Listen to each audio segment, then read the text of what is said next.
Je crois en l'Esprit Saint qui est Seigneur et qui donne la vie. Il procède du Père et du Fils.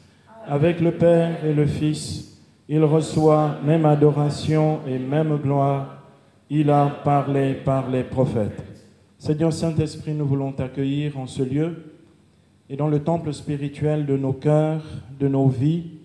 Nous voulons te donner la première place. Nous voulons que tu règnes comme Seigneur et que tu libères cette puissance de vie, celle-là même qui a ressuscité Jésus d'entre les morts, pour que tu viennes ressusciter notre foi et restaurer totalement notre marche avec Dieu. Nous prions pour que ces jours soient des jours de grâce et des jours de gloire, que tu fasses à chacun la grâce de pouvoir entendre ta voix, reconnaître ton agir et obéir à toute émotion divine. Bénis notre écoute de la parole, cette parole qui est esprit et vie. Donne-nous de la chérir, de l'aimer. Donne-nous de la pratiquer avec amour. Amen. Bien-aimés, nous allons donc aborder ce soir notre deuxième enseignement dans ce séminaire de croissance sur la prophétie. Hier, nous avons donc vu que pour que la prophétie puisse véritablement se manifester au milieu de nous, il fallait d'abord que nous soyons un peuple prophétique, selon ce grand souhait de Moïse, comme nous l'avons lu dans Nombre chapitre 11, verset 29, « Puisse Dieu faire que tout son peuple soit un peuple prophétique ou un peuple de prophètes, le Seigneur lui donnant son esprit. » Et nous avons vu que pour cela, il fallait que chacun d'entre nous puissions faire ou refaire l'expérience du baptême dans l'esprit ou de l'effusion du Saint-Esprit, sans laquelle il n'y a pas de libération des dons charismatiques, parmi lesquels, bien entendu, il y a le don de prophétie. Amen. Donc nous avons vu hier qu'il est nécessaire pour nous de pouvoir justement habiter au milieu d'un peuple prophétique, parce que cet environnement prophétique fait de nous des hommes et des femmes plus réceptifs à l'esprit de prophétie, à l'écoute prophétique, et nous permet justement d'exercer les charismes multiples qui sont justement des charismes de nature prophétique. Nous allons voir à présent, aujourd'hui, un deuxième thème que nous allons essayer de bien comprendre. Il s'agit de l'existence prophétique. Donc, le deuxième thème, comme nous l'avons déjà annoncé hier dans le plan général de ce séminaire, c'est l'existence prophétique. Je peux habiter au milieu d'un peuple prophétique. Je peux même avoir été instruit sur la prophétie, et je connais des quantités de gens qui ont été enseignés depuis de nombreuses années sur la prophétie, mais qui, malheureusement, ne mènent pas une existence prophétique, donc ne peuvent pas exercer réellement la prophétie. Nous avons donc, avant même de parler de dons de prophétie ou de charisme de type prophétique, nous avons besoin d'avoir une vie, un type de vie qui est une existence prophétique. De nombreux chrétiens veulent être prophètes et donner des paroles de prophétie. Et de temps en temps, on voit que les nouveaux convertis sont assez zélés parce qu'ils voudraient eux aussi prophétiser et donner des paroles inspirées. Mais ils n'ont pas d'existence prophétique. D'ailleurs, il faut signaler que la quasi-totalité des chrétiens essayent de mener une bonne vie chrétienne, mais oublient en fait que la vie chrétienne authentique doit être une vie prophétique à l'image de la vie du Seigneur, puisque le disciple n'est pas différent du maître. Vous vous souvenez sans doute que les disciples d'Emmaüs reconnaissent Jésus. On aura l'occasion de voir la vie prophétique de Jésus dans les enseignements successifs. Les disciples d'Emmaüs, dans Luc 24, verset 19, reconnaissent Jésus comme étant un prophète puissant en œuvre et en parole. Si le maître est un prophète puissant en œuvre et en parole, eh bien notre témoignage aussi, notre existence aussi doit être une existence prophétique. La vie prophétique ne se résume pas à donner des paroles de connaissance immédiate dans les assemblées charismatiques.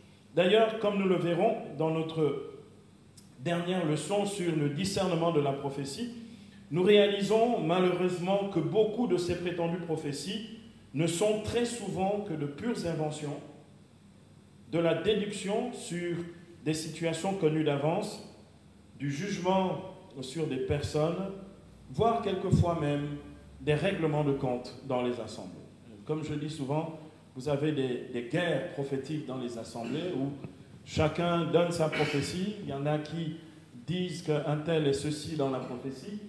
Et vous avez dans l'autre bout de l'assemblée un autre qui répond avec toujours bien sûr des fausses prophéties pour montrer qu'il n'y a personne qui a le monopole de la prophétie. D'accord, oui, effectivement, personne n'a le monopole de la prophétie, mais comme je l'ai dit hier, il nous faut faire très très attention parce que prophétiser, c'est prendre la responsabilité de parler au nom de Dieu. Or, si je dis ce que Dieu n'a pas dit, je commets un grave péché. Donc, bien-aimés, toutes ces choses sont véritablement très éloignées de l'existence prophétique. Quelques-uns parmi les chrétiens et qui désirent justement prophétiser, tous ceux parmi ceux-là qui se déclarent prophètes ou s'auto-proclament prophètes, ils pratiquent simplement, comme nous l'avons vu un tout petit peu hier, mais nous aurons l'occasion de l'approfondir, ils pratiquent alors ainsi de la médiumnité parce qu'ils ont une médiumnité active, ces pouvoirs naturels de voyance, et comme ils le pratiquent dans un milieu chrétien, on croit à tort, et ils croient eux-mêmes à tort, qu'ils prophétisent. Donc c'est important de réaliser que pour prophétiser, il faut être investi du Saint-Esprit, et ce que nous allons découvrir ce soir à travers l'existence prophétique, il faut en plus de cela savoir écouter Dieu, d'accord, et lui obéir. Parce que le but, ce n'est pas de dire que j'ai prophétisé, le but, c'est véritablement faire ce que Dieu demande et dire ce que Dieu dit. L'existence prophétique est une vie totalement consacrée au Saint-Esprit. Je pense que c'est le premier point. Il ne suffit pas d'être un peu familier du Saint-Esprit, l'invoquer une fois l'an pendant au temps de la Pentecôte. Il nous faut véritablement, et on le voit dans la vie et le témoignage de Jésus lui-même, dans Luc au chapitre 4, verset 18, Jésus, comme prophète de Dieu, Jésus dit, l'Esprit, il s'approprie les paroles d'Isaïe, l'Esprit du Seigneur est sur moi parce qu'il m'a consacré par l'onction pour porter la bonne nouvelle aux pauvres. Le prophète parle de la part de Dieu, Jésus est le Verbe de Dieu, Jésus prophétise de la part du Père et il a été pour cela oint, c'est-à-dire consacré par l'onction du Saint-Esprit. Cette existence s'inscrit dans la vie réelle du prophète. En fait, quand on mène une existence prophétique, il n'y a pas à jouer au prophète dans les assemblées et puis finalement après les assemblées, on continue à vivre comme des incrédules ou bien on vit loin de la parole de Dieu. Si on est prophète, on est prophète. Lorsque l'on prophétise dans une assemblée, mais on est prophète aussi dans sa vie, parce que Dieu peut nous emmener à poser des gestes prophétiques ou à donner des paroles prophétiques, malgré que l'on ne se soit pas préparé à le faire. Dieu peut, dans une soirée quelconque, cela nous est arrivé des quantités de fois, on est invité quelque part, juste pour un anniversaire. Il y en a qui s'en souviennent, j'espère, ici. On est juste invité pour un anniversaire, donc pour un temps très convivial, sympathique. On commence par, bien sûr, les festivités, on mange bien, on boit bien. Et là, la puissance du Saint-Esprit se manifeste, on prophétise, et l'assemblée change du tout au tout. Là, on ne voit plus personne debout, parce que tout le monde est tellement saisi par le Saint-Esprit, et Dieu parle et donne des orientations de vie auxquelles on ne se serait pas attendu. Parce que justement, l'existence prophétique, ce n'est pas seulement prophétiser dans les assemblées, c'est être prêt en tout temps à parler au nom du Seigneur. Amen. Donc c'est très important de réaliser cette affaire-là. Cette existence s'inscrit donc dans la vie réelle du prophète, comme on le voit par exemple dans la vocation du prophète Amos. Celui-ci déclarait à Amazias, qui était le prêtre de Béthel, qui le chassait, qui ne voulait pas qu'il vienne prophétiser dans ce sanctuaire royal. Il est écrit ici dans Amos, chapitre 7, versets 12 à 15. Amos 7, 12 à 15, il est écrit « Amazias dit alors à Amos, va-t'en visionnaire, sauve-toi au pays de Juda. Là-bas, tu peux gagner ton pain et prophétiser là-bas. Mais à Bethel, ne recommence pas à prophétiser car c'est ici le sanctuaire du roi, le temple royal. Amos répondit à Amazias, je n'étais pas prophète, je n'étais pas fils de prophète, j'étais un bouvier, je traitais les sycomores, mais le Seigneur m'a pris de derrière le bétail et le Seigneur m'a dit, va, prophétise à Israël mon peuple. Donc, c'est quelqu'un qui dit, en fait, excusez-moi, je n'ai pas choisi cette vie-là. Moi, j'ai mené une vie ordinaire au milieu d'Israël et je continue à mener une vie tout à fait ordinaire au milieu d'Israël. Mais le Seigneur m'a dit, va justement et prophétise à Israël, mon peuple. Donc, bien aimé, l'existence prophétique, d'accord, c'est la réalité prophétique concrètement qui se manifeste dans notre vie ordinaire. Amen. Il n'y a pas besoin de changer ton look. Il n'y a pas besoin de jouer au prophète. Il n'y a pas besoin de faire semblant.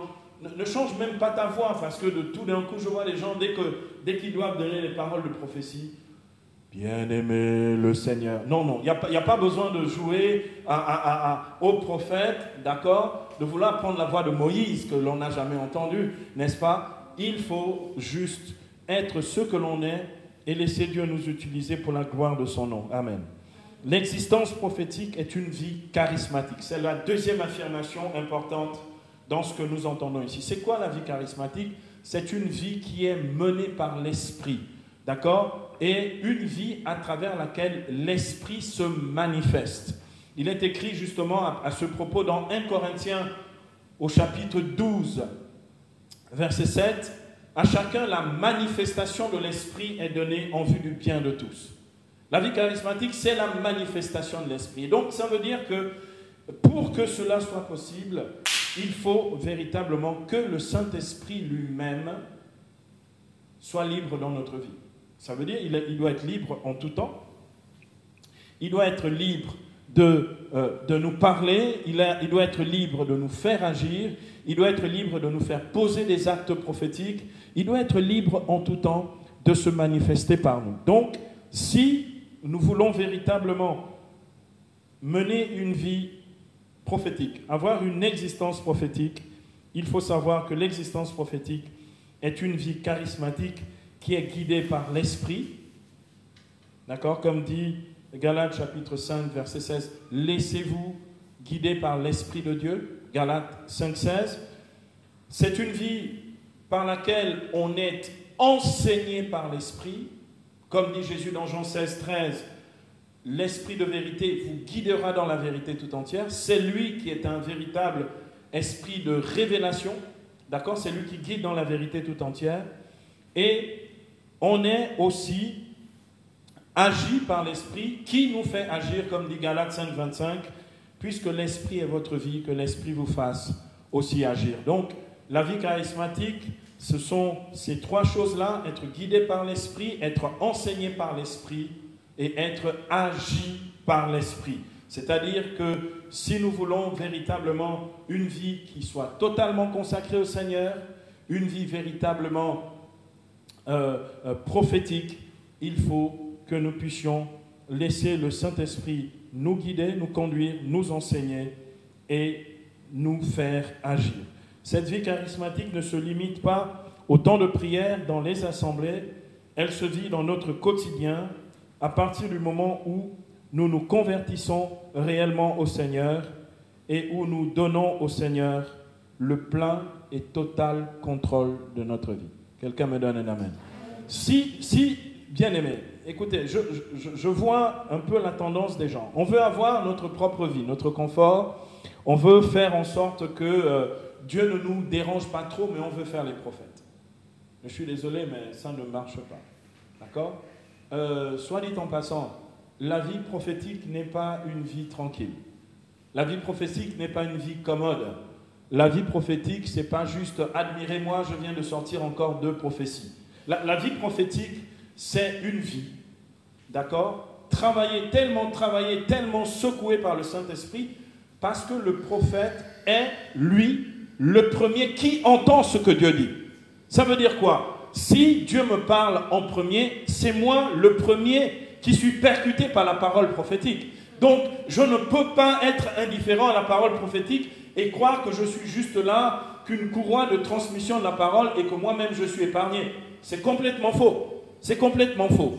En fait, ce que Dieu veut faire par moi, c'est ce que Dieu fait en moi. Quelqu'un me donne un amen. Et c'est important pour nous de réaliser que la vie, cette vie-là, c'est une vie qui doit être totalement donnée au Seigneur et totalement sous le contrôle de l'Esprit. Nous allons donc à présent voir les deux caractéristiques de cette existence prophétique. Il y en a deux qui peuvent nous aider à bien comprendre ce qu'est l'existence prophétique pour pouvoir nous-mêmes vivre de cette existence prophétique. Le premier point que nous allons aborder, petit 1, à présent, c'est l'écoute du Saint-Esprit, ce qui est l'une des choses les plus difficiles. Bien aimé, je ne peux pas dire une parole de Dieu que moi-même je n'ai pas entendue. Amen. Donc j'ai d'abord besoin de cette écoute du Saint-Esprit. Donc petit 1, l'écoute du Saint-Esprit. Et petit B, ce que nous allons voir, pour que la prophétie soit opérante, il faut que j'obéisse. Donc le deuxième point, c'est l'obéissance au Saint-Esprit. Si je n'obéis pas, la parole prophétique reste suspendue. On va le voir avec le prophète Jonas. Tant que je n'ai pas libéré la parole prophétique, eh bien, Ninive ne se convertit pas. Tant que je n'ai pas posé l'acte prophétique que le Seigneur demande de moi, eh bien, j'ai la prophétie au-dedans de moi et je peux vous assurer que tant qu'on ne l'a pas libérée, elle nous étouffe. Il y a des chrétiens dans le coin.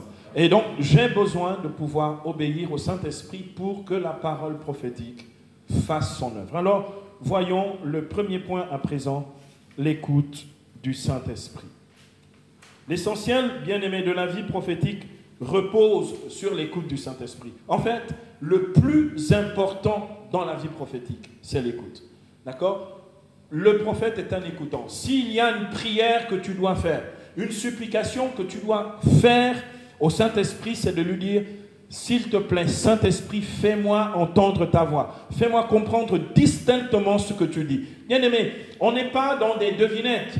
D'accord? On n'est pas dans des suppositions. On est réellement dans ce que Dieu dit. Et s'il ne l'a pas dit, eh bien, je peux essayer d'inventer, est-ce que c'est Dieu qui aurait dit quelque chose? Non. Quand Dieu parle, mon Dieu est un Dieu clair. Il dit toujours très clairement ce qu'il a à dire. Et Dieu ne nous fait pas vivre dans la devinette. Il y a des chrétiens dans le coin. Nous avons besoin de l'entendre distinctement. Et bien aimé, une des grâces extraordinaires qui va nous être accordée ce soir, et ce sera ma prière à la fin de ce moment d'enseignement, c'est que nous puissions désormais entendre distinctement la voix du Saint-Esprit. Quelqu'un me donne un amen.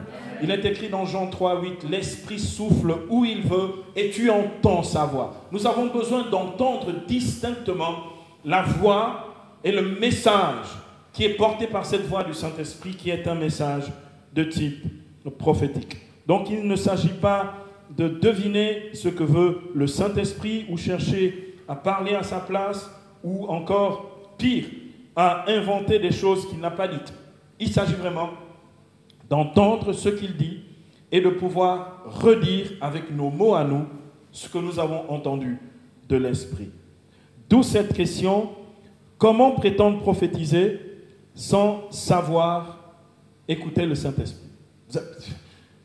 Les gens disent, ah oui, bon moi quand je suis dans les assemblées, je donne des paroles de connaissance immédiate. Dieu parle par moi. Et dans ma vie ordinaire, quand Dieu te parle, est-ce que tu entends encore? Parce que bizarrement, vous avez des super gens, tous connectés au Saint-Esprit et connectés dans toutes les assemblées de prière. Pour leur propre vie, ils vous disent, ah j'ai du mal à savoir ce que le Seigneur attend de moi, je ne sais pas quelle direction donner à ma vie.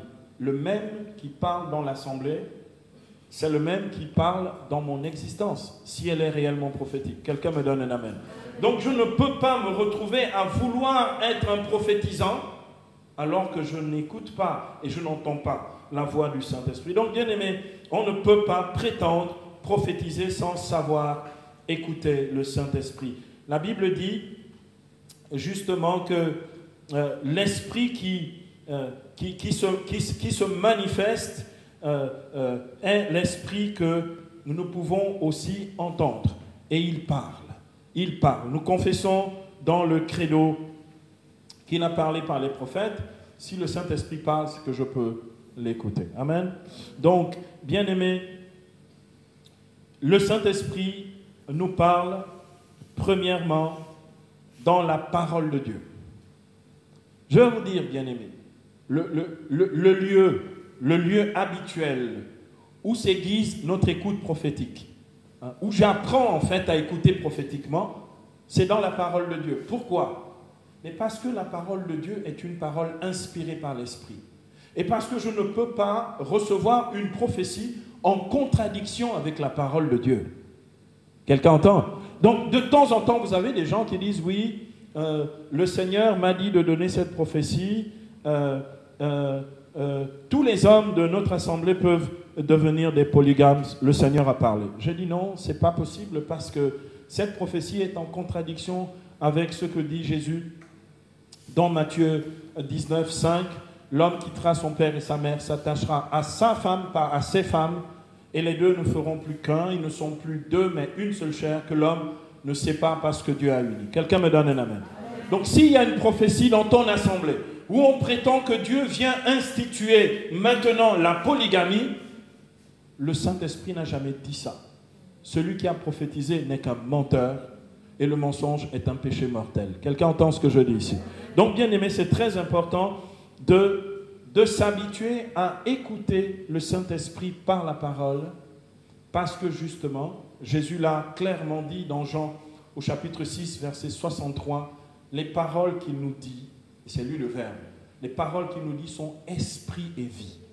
Il y a donc une manifestation de l'esprit dans la parole, parce que c'est justement l'esprit qui a inspiré la parole qui nous en donne l'intelligence. Amen. Donc, nous écoutons le Saint-Esprit dans la parole, mais nous écoutons aussi le Saint-Esprit dans les événements de notre vie. Dans les événements de notre vie. Bien aimé, je voudrais juste vous dire, et là je parle vraiment prophétiquement. Dans quelques minutes, alors que nous allons continuer d'écouter la parole de Dieu, une personne ici parmi nous, dans cette assemblée, cette petite assemblée, à cause du confinement, d'accord, une personne parmi nous va voir Dieu donner une orientation nouvelle à sa vie, et sa vie va complètement changer. C'est-à-dire que tu es rentré ici, ne sachant pas trop à quoi t'attendre, il t'attendait, le Saint-Esprit. Dieu va donner une nouvelle orientation à ta vie ce soir, et à partir de ce soir, les choses seront complètement différentes. Tu vas penser différemment, tu vas agir différemment, et le Seigneur va te faire entrer dans une nouvelle mission de nature spirituelle qui va te dépasser parce que tu n'avais pas prévu et ce n'était pas ton plan. Alléluia. Et donc, bien aimé, ça veut dire quoi? Ça veut dire que le Saint-Esprit nous parle dans les événements de la vie. Je voudrais citer ici un grand événement qui est au point de départ de l'expérience prophétique et charismatique de l'Église, c'est le jour de la Pentecôte. Bien aimé, le jour de la Pentecôte, il est écrit dans Actes, au chapitre 2, versets 1 à 4, ils étaient tous réunis dans un même lieu. Quand tout d'un soudain vint du ciel comme un vent violent qui remplit toute la maison où ils se trouvaient. D'accord? Ils virent apparaître des langues de feu qui s'opposaient, se partageaient sur chacun d'entre eux. Alors ils furent tous remplis du Saint-Esprit et se mirent à parler en d'autres langues. Personne n'avait prévu ça. Jésus avait dit, vous serez baptisés dans l'Esprit d'ici quelques jours. Oui, ils avaient entendu ça, mais ils n'imaginaient pas ce que ce serait. Et bien aimé, ça a complètement changé le cours de leur vie. Quelqu'un me donne un amen. C'est un événement de la vie. Un événement où ils étaient tous assis, ils papotaient, ils se remémoraient les bons moments avec Jésus qui était déjà monté au ciel depuis l'ascension, 10 jours avant. Et puis là, ils sont surpris par le Saint-Esprit. Et bien aimé, on écoute le Saint-Esprit dans ces événements. Et Pierre, qui vient de l'expérimenter, va se lever au milieu des disciples, au verset 14, acte 2, 14, et va dire, hommes d'Israël, écoutez bien ce que je vais vous dire. Acte chapitre 2, verset 14 et suivant. Ces gens ne sont pas bourrés comme vous croyez, parce qu'il n'est que 9 heures du matin, mais ce qui advient, c'est ce qu'a prophétisé Joël lorsqu'il dit, dans les derniers temps, dit Dieu, oracle du Seigneur, je répandrai de mon esprit sur toute chair. Ça veut dire quoi, bien-aimé? Ça veut dire qu'il comprend l'événement qui lui arrive comme l'accomplissement d'une prophétie de l'Ancien Testament. Il y a des chrétiens dans le coin. Donc ça veut dire, bien-aimé, ce que Dieu va faire avec nous, parce qu'il veut pour chacun une existence prophétique, c'est que tu vois les prophéties de l'Écriture s'accomplir dans ta vie et donner une véritable direction spirituelle à tout ce que tu vis et à tout ce que tu fais. Amen. Bien-aimé, l'existence prophétique, c'est tellement passionnant. Donc, elle se vit en écoutant Dieu dans sa parole qui est esprit et vie. Elle se vit en écoutant Dieu à travers les événements de notre vie. Elle se vit aussi dans la prière. Et bien aimé, bon, il y a prière et prière. Je ne parle pas de récitation de prière. D'accord? Je ne parle pas de récitation de prière.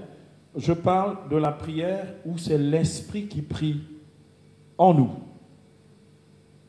Il y a des chrétiens dans le coin. La Bible dit dans Romains au chapitre 8, verset 26, « Nous ne savons pas prier comme il faut. L'Esprit lui-même vient au secours de notre faiblesse et intercède en nous par des gémissements ineffables. » L'Esprit prie en nous. Ça veut dire, c'est une prière tout inspirée par l'Esprit. Une prière dans laquelle l'Esprit parle, une prière dans laquelle l'Esprit édifie, une prière dans laquelle, toutes les fois que je prie, je suis édifié par le Saint-Esprit. Quelqu'un me donne un amen. C'est pourquoi l'apôtre Paul dit dans Éphésiens au chapitre 6, verset 18, l'apôtre dit, priez en tout temps dans l'Esprit. C'est vrai. Et c'est un conseil, une consigne que je vous donne si vous voulez avoir une vraie existence prophétique dans la prière. Bien-aimé, avant toute prière, invoquez-le. Amen. Avant toute prière, invoquez le Saint-Esprit. Quel que soit ce que tu vas dire ensuite, tu vas faire une demande, une supplication, une intercession. Si tu veux que ta prière soit un lieu de la manifestation du Saint-Esprit, invoque-le au début de chaque prière. Quelqu'un me donne un amen. Des fois, on est tellement pressé parce qu'on a tellement d'intentions à donner et on est tellement plein de soucis qu'on oublie que c'est dans l'esprit que l'on prie. Et bien aimé, l'existence prophétique dans la prière, c'est une prière dans l'esprit, comme dit Éphésiens 6, 18. Et puis, bien aimé, écouter le Saint-Esprit, c'est écouter l'Esprit qui parle directement à notre esprit. Directement. D'accord? Ça s'appelle des locutions intérieures. Locus, d'accord, c'est la voix, la parole, d'accord? Il parle directement au-dedans de nous. C'est ce que dit Romains chapitre 8, verset 16. Que dit Romains 8, 16? Romains 8, 16 dit, l'Esprit lui-même témoigne à notre esprit que nous sommes enfants de Dieu. Donc, il témoigne. Et quand on témoigne, on dit quelque chose, d'accord? L'Esprit donc donne le témoignage dans mon esprit que je suis enfant de Dieu. Mais l'Esprit témoigne de quantité d'autres choses. L'Esprit témoigne dans mon esprit de l'exaucement. Il témoigne dans mon esprit de la direction à suivre. Il témoigne dans mon esprit des actes de charité que je dois accomplir. Il témoigne dans mon esprit les actes de réconciliation et de paix que je dois faire avec les gens. Il témoigne à mon esprit au moment où je prêche. Il témoigne de ce que je dois dire. Quelqu'un me donne un amen. Ça veut dire l'Esprit parle directement dans mon esprit et j'ai donc besoin pour cela d'être en communion avec lui. Bien-aimé, le Saint-Esprit est véritablement donc celui qui parle et que nous pouvons écouter. Nous pouvons donc l'écouter sous ces 4 formes lorsqu'il vient faire de nous justement des hommes et des femmes qui vivent prophétiquement. L'un des témoins bibliques de l'écoute prophétique est le prophète Jérémie, dont le nom Yirmeyahu signifie en hébreu celui que Dieu élève. D'accord? Jérémie est un des vrais modèles bibliques. D'accord? Lisez le livre de Jérémie. De celui qui, malgré les épreuves, les persécutions, malgré des fois la souffrance qu'il endure à cause du Seigneur, c'est quelqu'un qui écoute Dieu. C'est un des prophètes les plus dociles. Je considère véritablement, quand tu veux découvrir ce que l'on appelle l'intelligence prophétique, il faut lire le livre du prophète Jérémie. Donc, justement, ce prophète qui a vécu au 6e siècle avant Jésus était un benjamite, c'était quelqu'un de la tribu de Benjamin qui vivait dans le sud du territoire d'Israël, donc il vivait en Judée, c'est un prophète de Judée, et la voix prophétique de Jérémie est allée jusque dans le nord, donc en Galilée, sur le territoire d'Israël, et jusque auprès des déportés à Babylone, puisqu'il prophétise au VIe siècle pendant cette période de la déportation des fils d'Israël à Babylone. La vie de Jérémie sera tout entière une geste prophétique, c'est-à-dire que l'existence de Jérémie, le Seigneur lui dit va chez le potier, d'accord? C'est comme on te dit va chez le boutiquier, d'accord? Il arrive, il voit le potier et là Dieu lui dit ce que tu vois c'est Israël, il échappe à mes mains, il refuse que je lui donne la forme que je désire, etc., etc.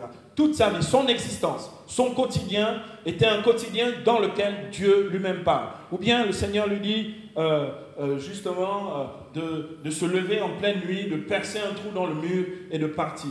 Nous allons voir ici que le Seigneur va demander à Jérémie quelque chose de très difficile à accepter pour un homme de son âge, un jeune homme. Dieu va lui dire ne prends ni femme et ne fais pas d'enfant.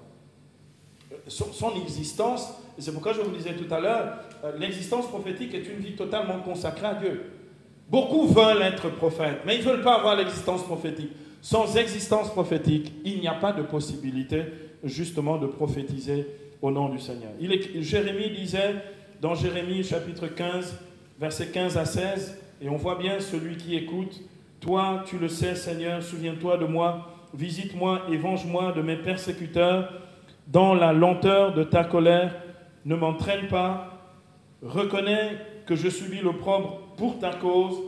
Quand tes paroles se présentaient, je les dévorais. Ta parole était mon ravissement et l'allégresse de mon cœur, car c'est ton nom que je portais, Éternel Sabaoth. Donc, Jérémie dit, moi, Seigneur, j'aime ta parole, j'aime entendre ta parole, j'aime être édifié par ta parole, même si elle est mon tourment. Seigneur, tu le sais, tu sais que je suis un homme attaché à ta parole. Donc, attaché à l'écoute de la parole de Dieu. Cette existence prophétique peut parfois demander des sacrifices, comme je l'ai dit à propos de Jérémie, car Dieu attend du prophète une consécration totale. Je voudrais ici, je ne lirai pas la totalité du texte, je voudrais ici juste vous donner ce passage que j'aimerais que chacun puisse approfondir et lire dans Jérémie 16, versets 1 à 15. Jérémie chapitre 16, les versets 1 à 15. Je lis une partie de ce passage de l'Écriture. La parole de l'Éternel me fut adressée en ces termes.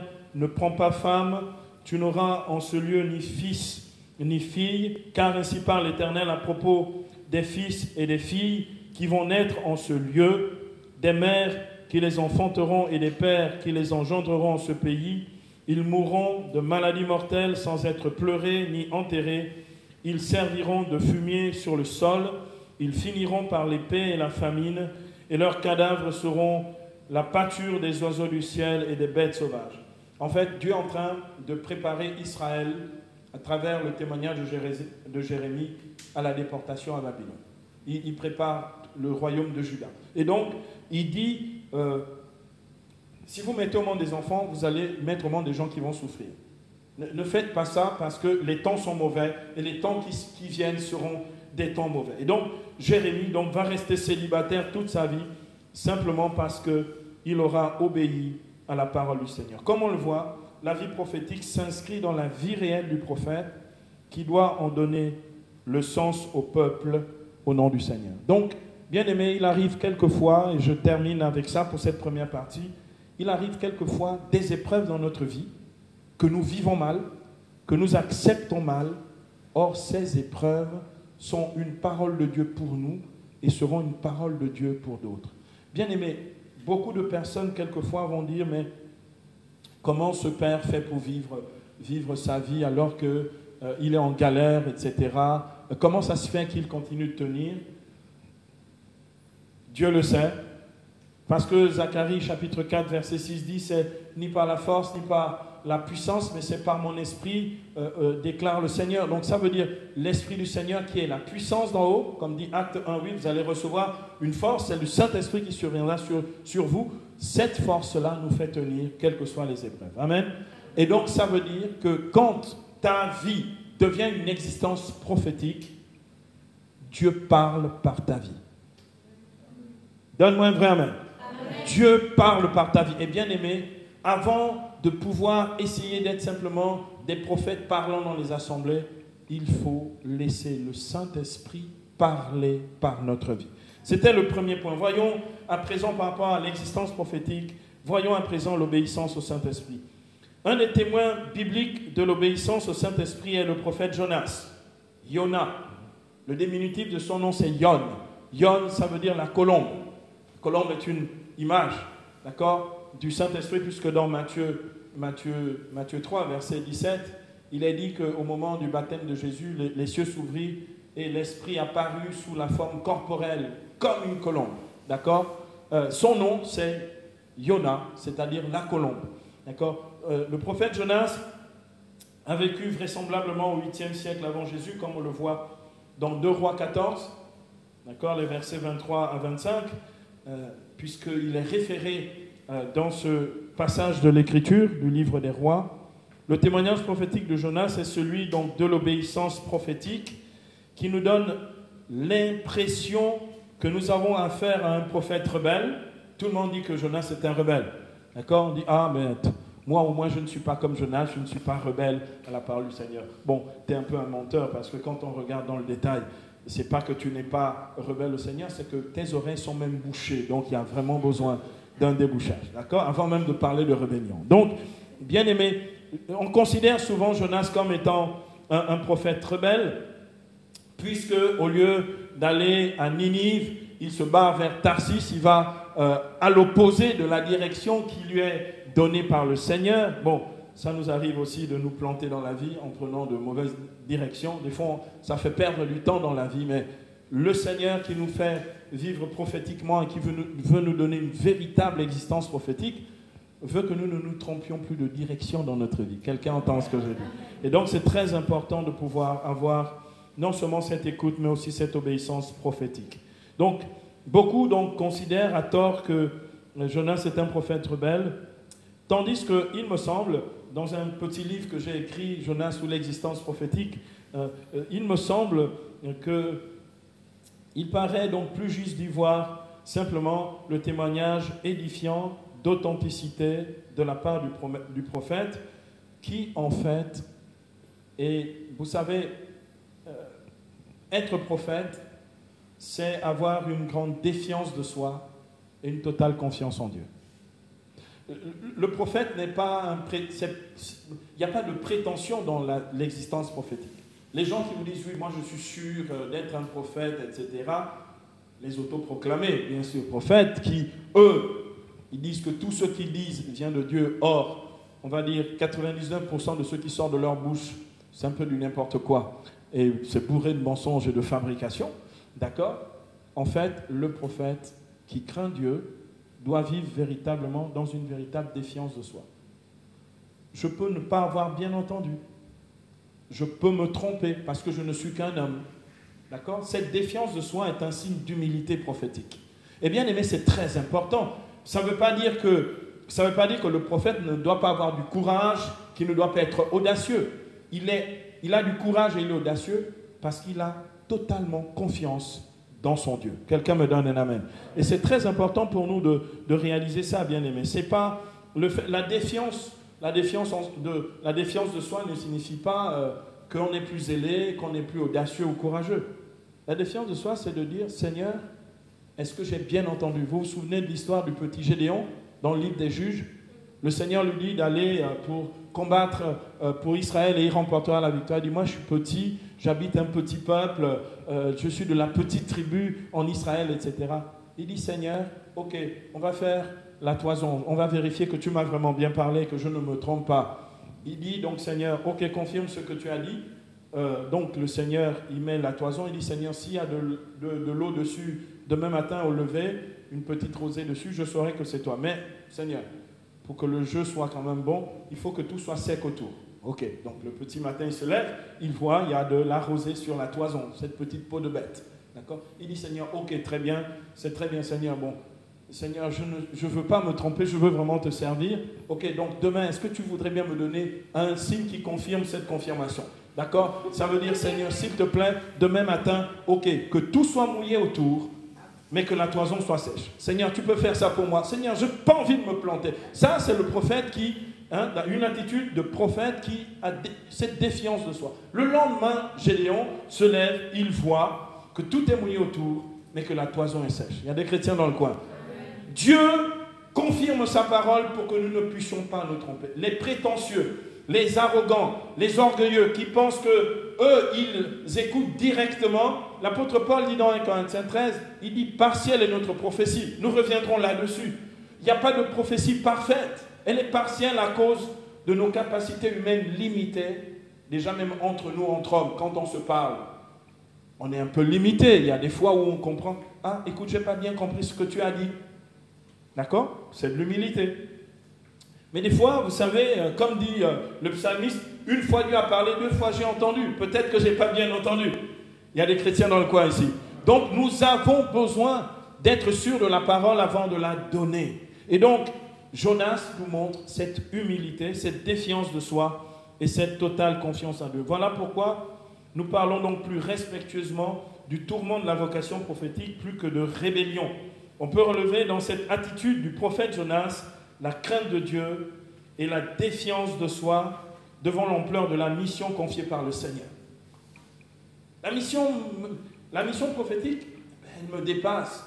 Et je ne peux pas avoir la prétention que tous les jours je peux assumer l'affaire. Parce que je ne suis qu'un homme.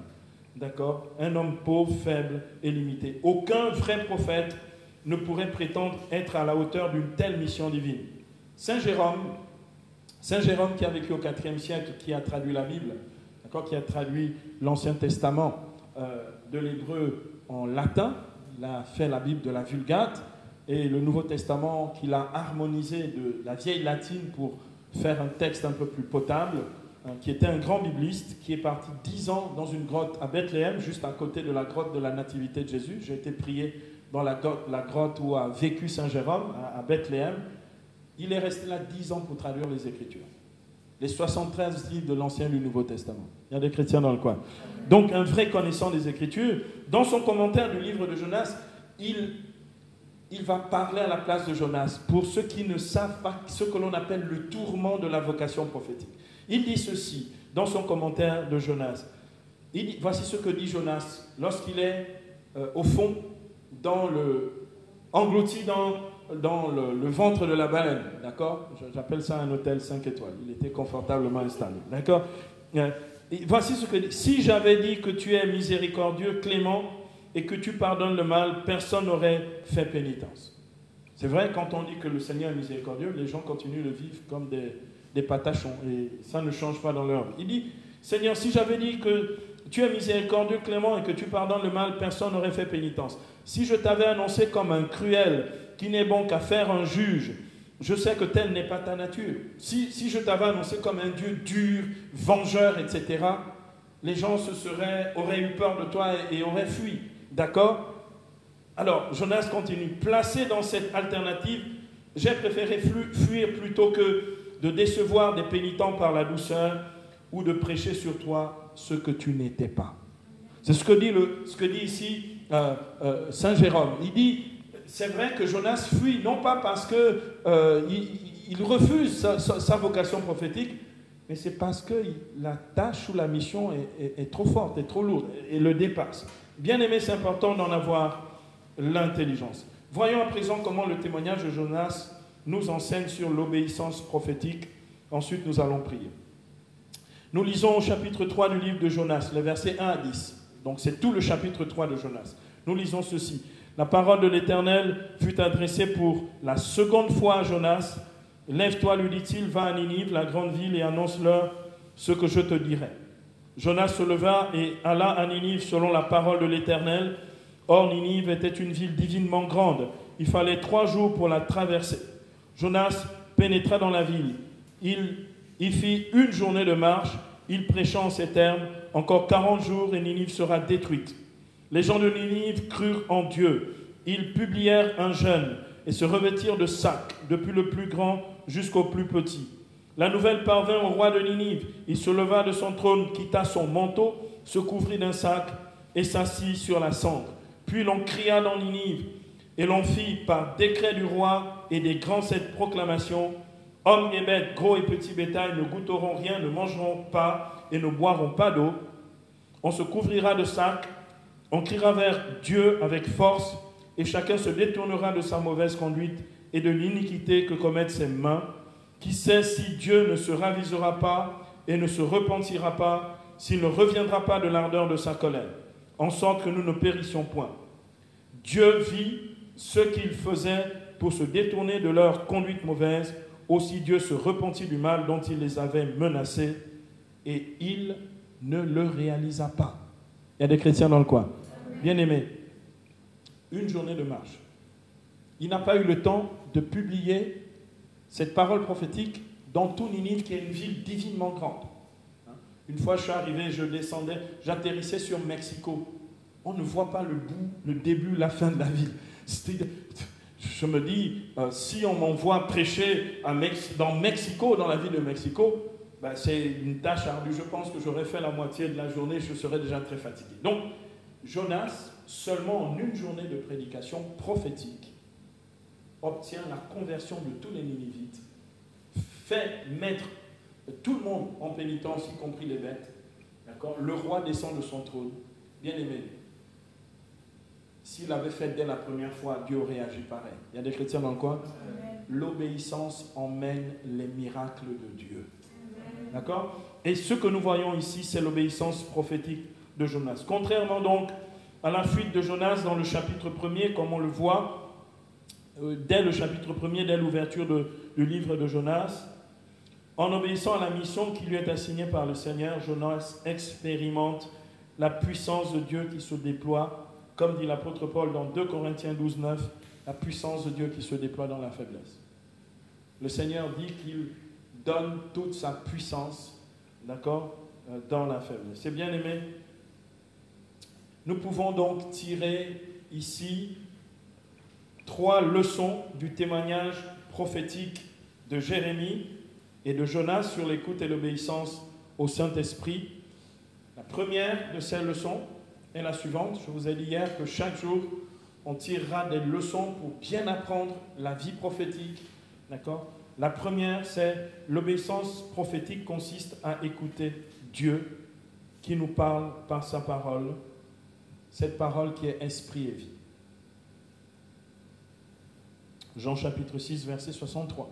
La première chose, bien aimé. Et je vous ai dit, ça va être notre prière de supplication. Nous allons vraiment réclamer au Seigneur que le Saint-Esprit ouvre nos oreilles pour que nous puissions entendre et reconnaître sa voix. La deuxième leçon sur le témoignage prophétique de Jonas et de Jérémie, c'est justement l'obéissance prophétique qui consiste à nous laisser mener par l'Esprit et à nous abandonner à son action divine. Bien-aimés, si je veux m'abandonner au Saint-Esprit, je dois arrêter de faire des plans dans lesquels je mets Dieu. C'est-à-dire, j'organise d'abord mes choses. On fait beaucoup ça, hein? Bon, Seigneur, je fais d'abord mon plan et après, je dis, bon, Seigneur, viens mettre un peu d'onction dessus, un peu de grâce dessus, d'accord? Bien aimé, bon, nous sommes perdants quand nous faisons ça. En fait, nous devons dire au Seigneur, voici mon projet, je te le confie. Je sais, Seigneur, que tu es plus sage que moi, c'est toi qui as créé le ciel et la terre, la mer et tout ce qu'ils contiennent. Tu es le roi de l'univers. Seigneur, tu connais avant moi ce qui est bon, tu connais le fond de mon être. Donne-moi, Seigneur mon Dieu, donne-moi ce qui est juste. Il y a des chrétiens dans le coin? Bien aimé, de temps en temps, il y a même des choses, j'ai déjà dit ça à certains de mes enfants, il y a des fois des personnes qu'il ne faut pas fréquenter. Les personnes sont gentilles avec vous, mais parce que les personnes vont arriver et elles vont vous détourner de Dieu. Elles viennent avec de bons sentiments, mais le fond est mauvais. Il y a des dons, des offrandes qu'il ne faut pas prendre. Parce qu'une fois que tu prends ça, tu es esclave. Et tu es redevable aux gens. D'accord ? Il y a des fois, j'ai dit il n'y a pas très longtemps à quelqu'un qui est venu me dire, j'ai des problèmes au boulot. Je dis, ah, gloire à Dieu. Parce que si je t'avais dit, il faut partir, tu n'aurais pas écouté. Et j'ai dit à la personne, démissionne. Elle a dit non, elle ne démissionnait pas.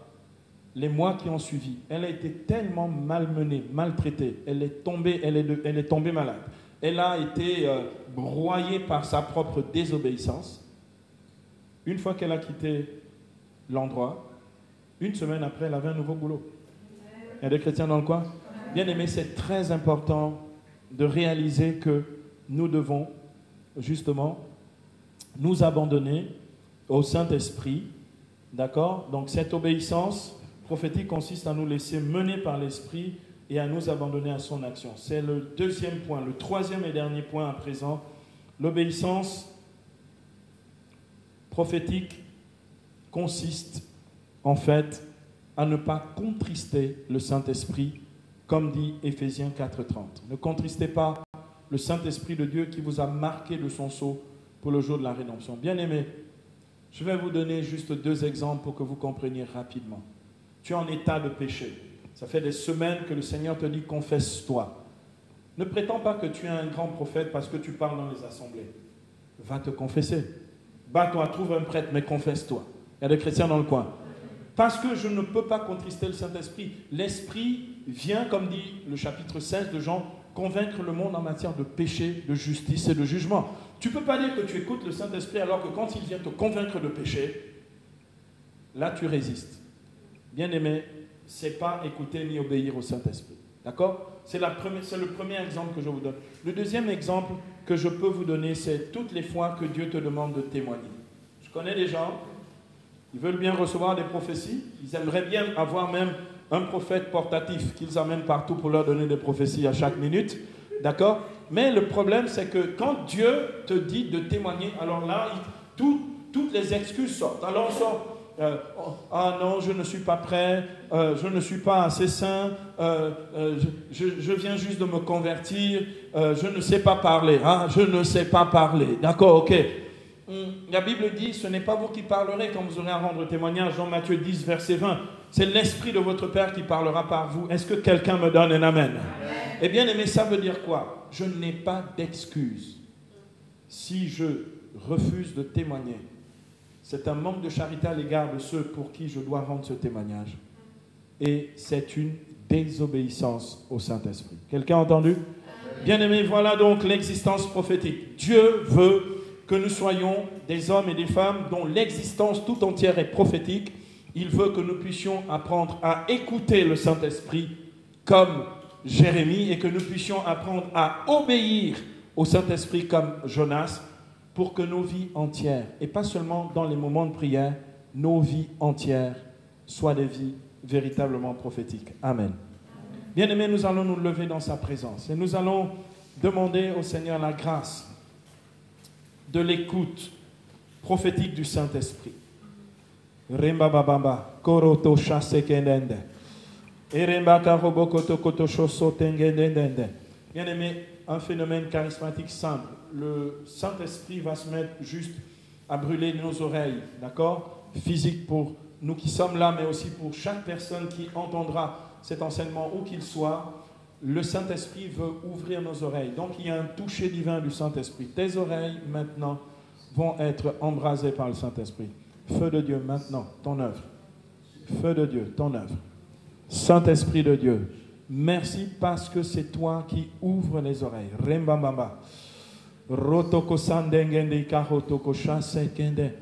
Feu de Dieu. Pour beaucoup d'entre vous, le feu prend toute la tête, depuis le haut, en passant par les oreilles jusqu'à la gorge. Rondengende. Saint-Esprit de Dieu, merci parce que c'est toi qui visites et qui accomplis en nous cette œuvre d'ouverture de nos oreilles. Que ce que tu touches physiquement puisse libérer aussi cette écoute intérieure de ta voix pour la reconnaître, pour la discerner, pour l'accueillir et pour obéir.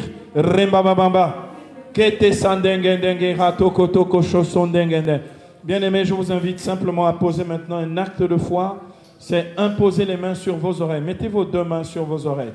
Saint-Esprit de Dieu, maintenant, nous prions avec l'autorité de la foi Et nous prophétisons l'ouverture des oreilles pour chacun de tes enfants ici. Au nom de Jésus. Au nom de Jésus. Au nom de Jésus. Rendengendi karataka shasakendende. Rendendi takaroto kotoko ronde keta shasate kete. Inde kerato kate kabasandengendende. Rendende kerata shasa. Otende kibarato korondengende. Seigneur mon Dieu, maintenant que ton souffle rentre dans les oreilles, souffle de Dieu, rentre. Rentre, Seigneur, c'est ta voix, Saint-Esprit, que je veux entendre. Dans mes oreilles, dans mes oreilles, dans les oreilles de tous ceux qui entendent la parole maintenant.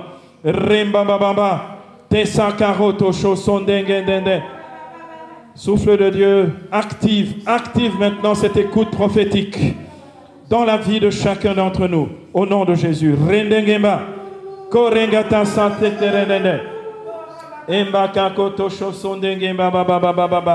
Seigneur, tu touches, tu ouvres.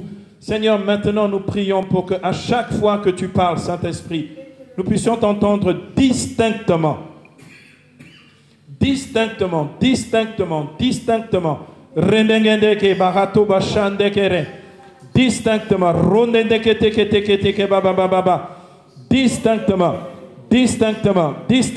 Distinctement. Remba baba kate chasse kemba karotondendende.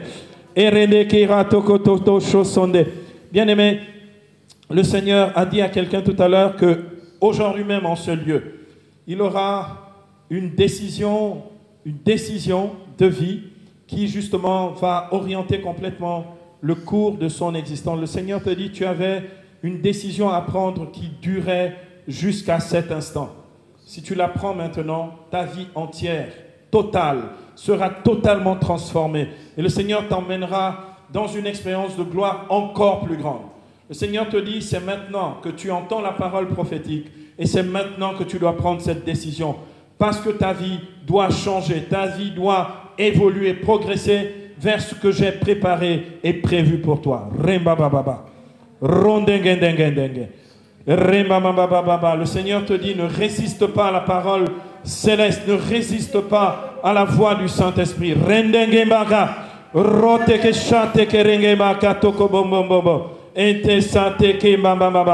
Saint-Esprit de Dieu, nous te rendons grâce parce que maintenant, tu nous donnes une capacité nouvelle à entendre ta voix, à écouter, comprendre ce que tu dis, à pouvoir aussi avoir la force intérieure pour le mettre en pratique. Saint-Esprit, augmente maintenant en intensité notre capacité d'écoute. Augmente. Maintenant que tu as touché les oreilles extérieures, touche les oreilles intérieures.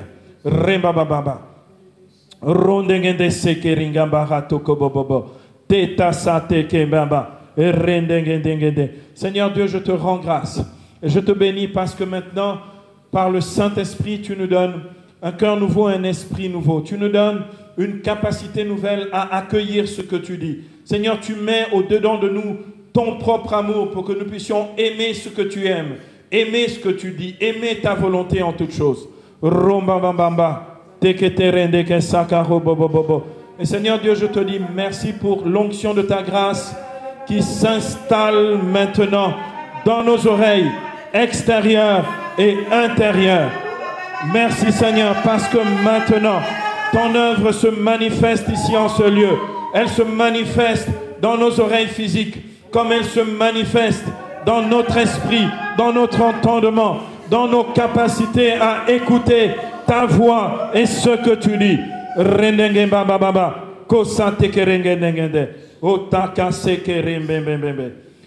Gloire au Père, au Fils et au Saint-Esprit, comme il était au commencement, maintenant et toujours, et dans les siècles des siècles. Amen.